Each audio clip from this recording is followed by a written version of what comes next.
صراط الذين أنعمت عليهم غير المغضوب عليهم ولا الضالين آمين. بسم الله الرحمن الرحيم. قال بعض العارفين. Bismillahirrahmanirrahim. Sebagian ahli ma'rifat mengatakan ini tentang keistimewaannya sholawat. Saya sampaikan tentang keistimewaannya sholawat dan beberapa amalan sholawat yang kita sebagai para santri ini hendaknya melakukan beberapa amalan sholawat ini.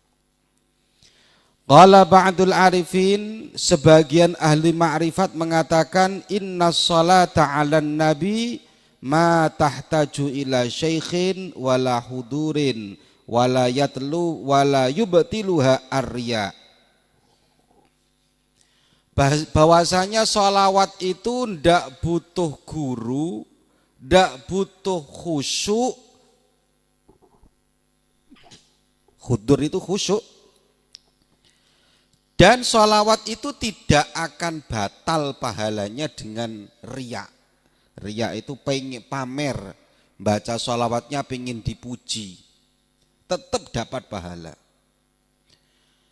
Artinya kalau kita membaca sholawat itu sudah ma tahtaju ila syekh, tidak butuh guru. Artinya kamu baca sholawat walaupun gak ada gurunya tetap sampai kepada Kanjeng Nabi.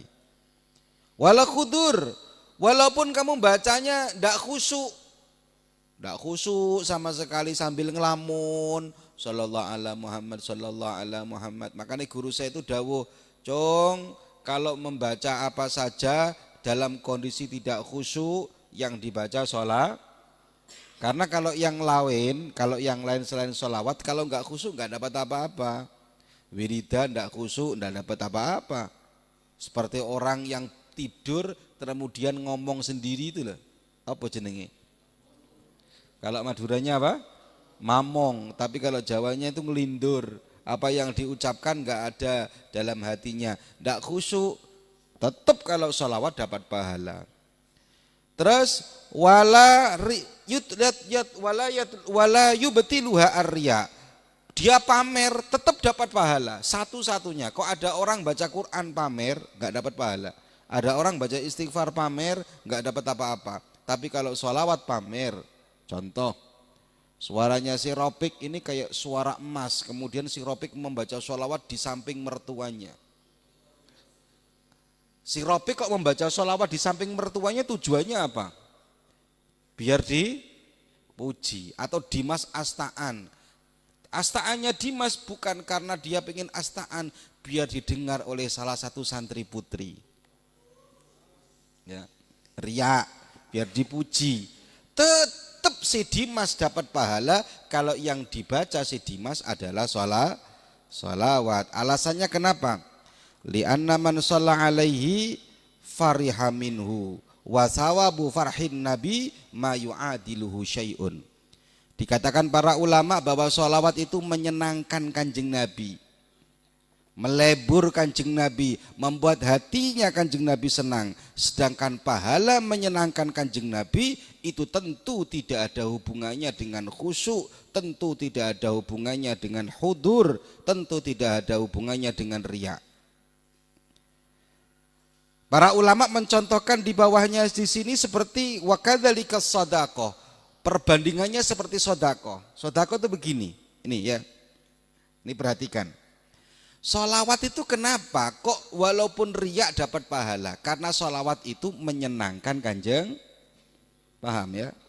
Menyenangkan Kanjeng Nabi itu pasti dapat pahala. Ibaratnya seperti sodako.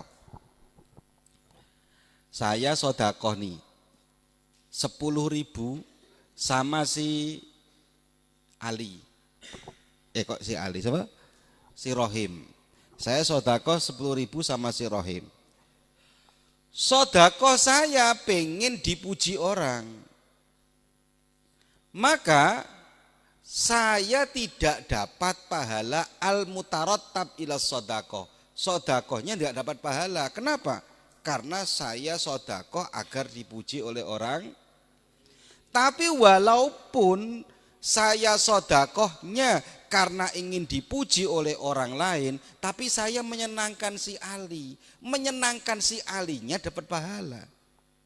Mengeluarkan sodakonya mungkin tidak dapat pahala, tapi membuat si Ali senang itu dapat pahala. Paham nggak? Jadi makanya sodakoh itu di sini dikatakan wasawab al mutarattab ala farhihi akhika al muslim, sedangkan pahala yang menyebabkan temanmu itu senang la yubtiluhu arya, maka di situ tidak akan bisa dibatalkan, dihapus dengan riya. Contoh, nih saya beramal nih 100.000 ke rohim, pahala sodakonya mungkin hilang, tapi pahala menyenangkan si rohim tetap dapat. Nah sholawat itu kayak gitu, sholawat kita ini tetap dapat pahala. Kenapa? Karena sholawat kita menyenangkan Kanjeng Nabi. Maka dikatakan para ulama, sholawat ma tahtaj ila syaikhin wala khudurin wala yubtilu harriya li sururil Mustafa sallallahu alaihi wasallam, karena sudah menyenangkan Kanjeng Nabi. Kemudian ini saya kasih amalan ini, sholawat 5 ini istiqomahkan kita ya. Yang pertama, santri terutama yang punya nasab, sanad, keilmuan dengan guru kita Lirboyo, itu amalannya sholawat. Sholawatnya sholawat apa? Sholawat Jibril ya.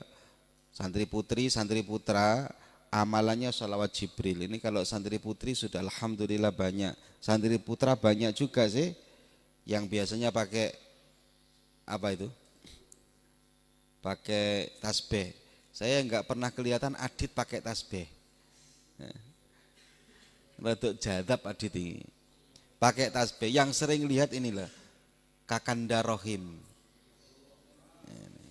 Ini sallallahu ala Muhammad. Salawat Jibril apa? Sallallahu ala Muhammad.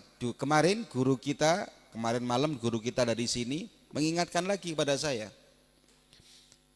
Jangan lali, jangan lupa salawat Jibrilnya. Dawuhnya guru-guru kamu andalannya salawat Jibril. Rumah tangga ruwet, salawat Jibril. Ekonomi susah, salawat Jibril. Hutang pengen lunas, sholawat Jibril. Gak banyak, cuman 1.000. 1.000 itu sebentar sekali, karena yang dibaca hanya sallallahu ala Muhammad. Dikatakan oleh para ulama, kenapa sholawat Jibril menjadi sholawat yang istimewa? Karena yang dibacakan sholawat Kanjeng Nabi, karena yang mengajarkan malaikat Jibril yang diajari Nabi Adam. Nabi Adam ketika di surga pengen dapat istri, dikasih oleh Allah istri Siti Hawa, mau dipegang. Kemudian Nabi Adam tanya, apa syaratnya ya Allah? Syaratnya baca sholawat. Dan Nabi Adam ya kaget, Nabi Adam baca sholawat, mau Kanjeng Nabi belum lah lahir. Baca sholawat gimana ini? Akhirnya diajari sama malaikat Jibril, bacaannya sallallahu ala Muhammad. Maka dikatakan dalam tafsir Sawi, ini keterangannya dalam tafsir Sawi.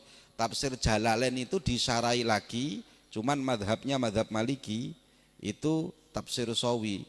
Ketika Nabi Adam akhirnya membaca sholawat yang diajari malaikat Jibril, Allah memperkenankan untuk menyentuh Siti Hawa. Makanya surga saja dapat diraih, istri di surga yang asalnya sulit saja dapat diraih, apalagi kesuksesan di dunia lebih mudah lagi. Jomblo-jomblo sehingga dapat istri, nggak dapat suami, gasken sholawat Jibril sallallahu ala Muhammad sallallahu ala Muhammad. Berapa kali? 1.000. Wis amal noai.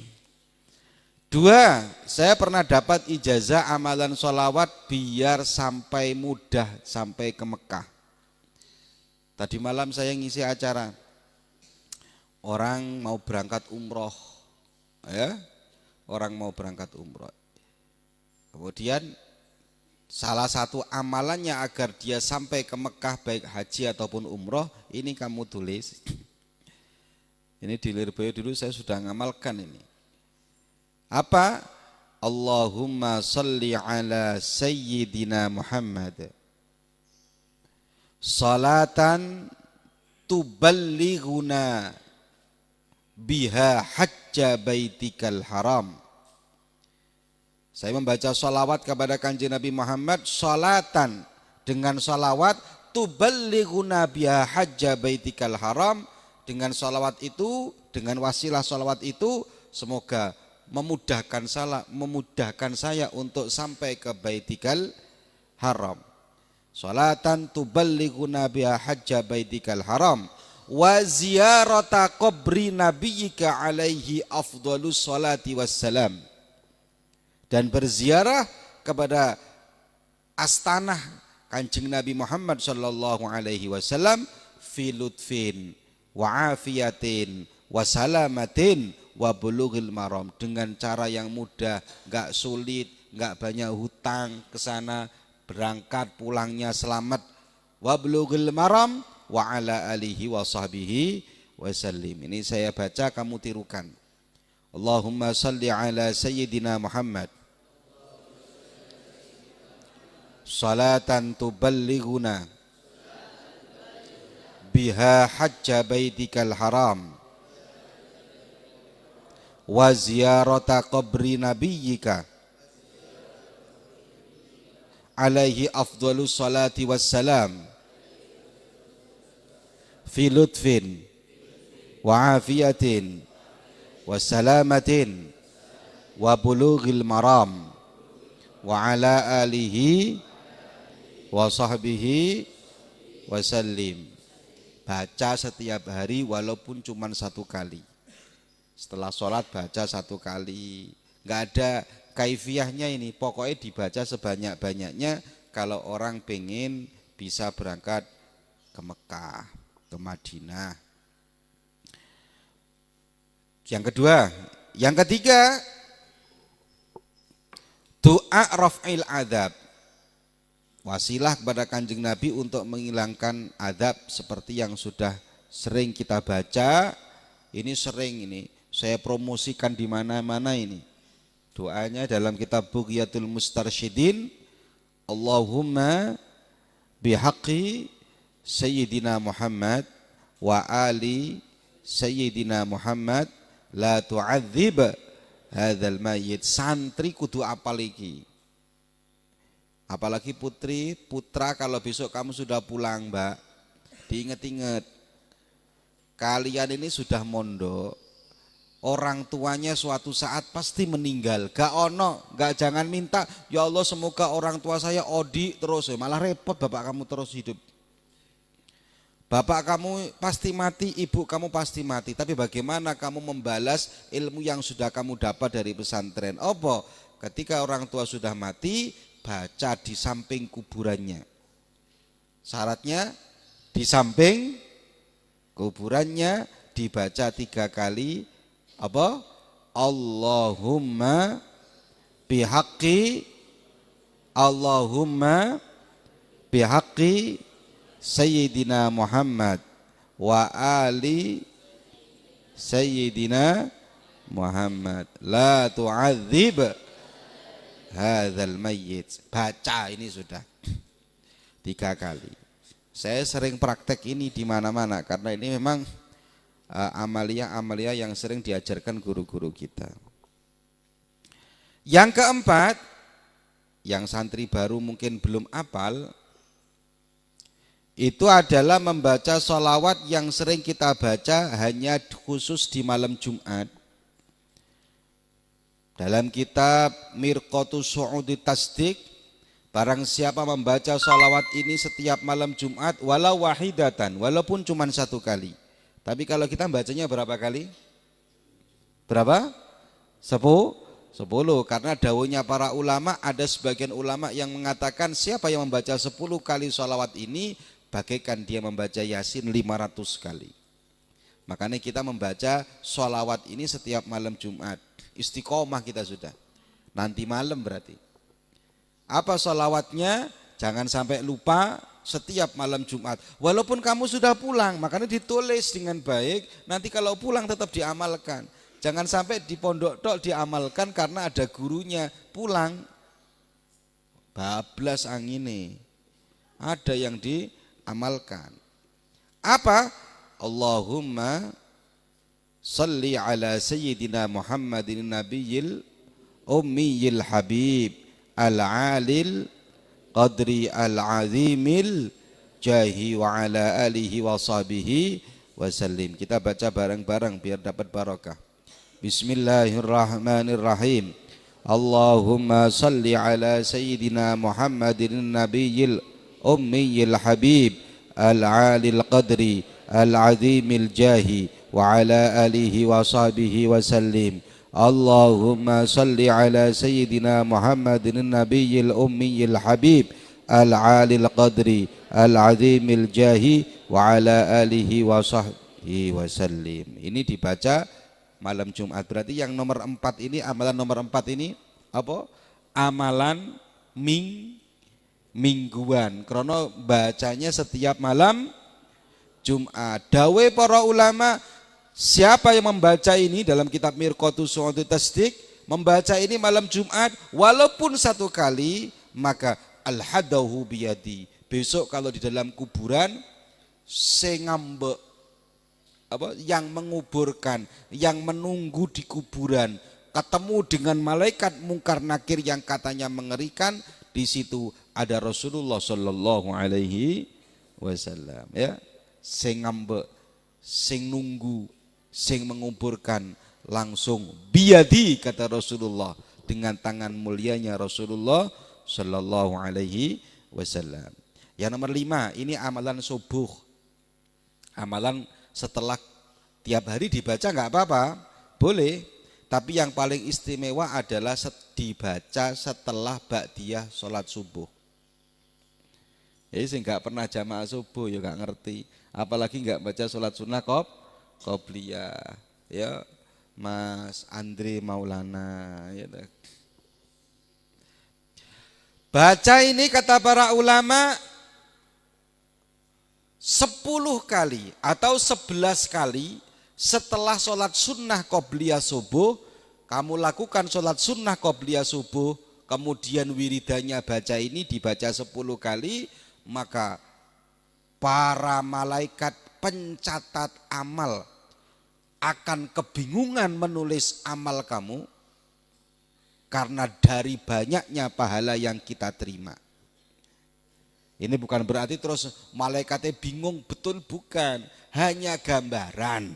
Nanti malaikat meposang malaikat lah, bukan. Ngeprank malaikat lah, bukan. Maksudnya dari banyaknya pahala yang kamu terima, sampai dikatakan malaikat pun sangat kebingungan menulis pahala yang kamu dapatkan kalau kamu membaca ini 10 kali atau 11 kali setelah sholat sunnah ba'diyah qobliyah apa? Subuh. Apa?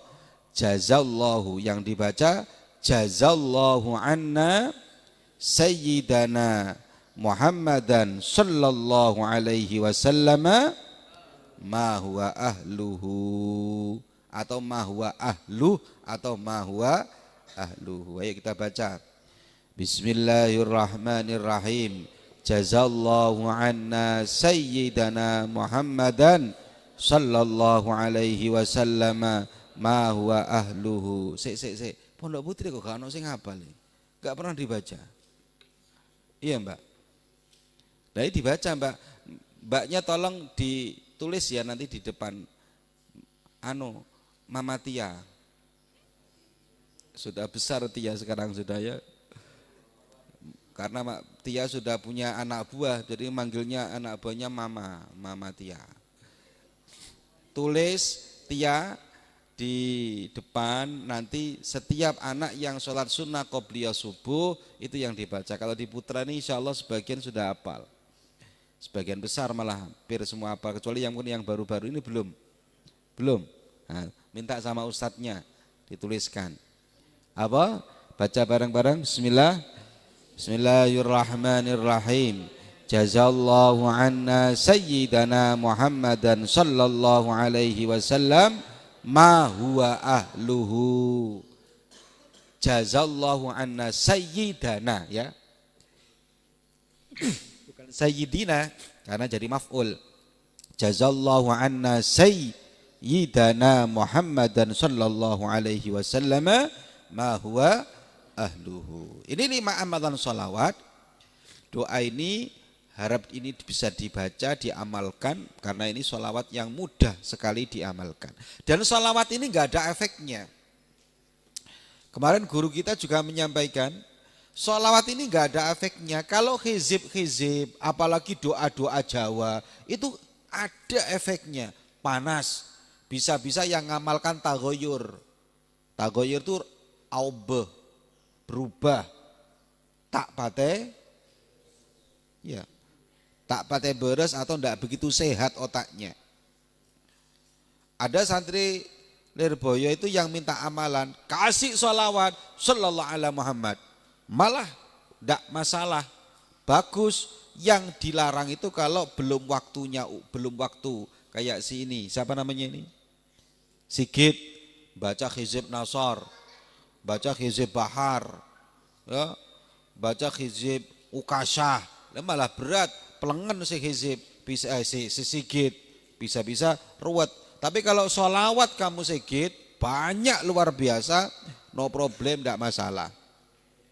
Bahkan dulu ada santri, ya ini ceritanya guru saya, ada santri yang rodok tagoyur, rodok apa jenenge, tidak patek sehat. Ya, ngomong-ngomong sendiri, ketawa-ketawa. Ada yang santri ketawa-ketawa sendiri. Soba datang ketawa-ketawa sendiri, datang ke kiainya, terus sama kiainya dikasih secarik kertas, ditulisi, banyakkan baca sholawat. Akhirnya si santri ini baca sholawat terus, akhirnya yang awalnya soba ketawa sendiri, sudah enggak ada ketawa sendiri. Ya, artinya dia sudah enggak jadi tagoyur. Ini terjadi. Makanya dawe para ulama, kalau ada orang yang stres, yang ruwet, sumpek, ya karena apapun, obatnya tidak membaca yang lain, tapi obatnya memperbanyak baca sholawat kepada Kanjeng Nabi Muhammad sallallahu alaihi wasallam. Amalkan ini sebisa mungkin, amalan 5 amalan ini, ya, mumpung sekarang ini di bulan Maulid, niat meseneng menyenangkan Kanjeng Nabi Muhammad sallallahu alaihi wasallam. Al-Fatihah.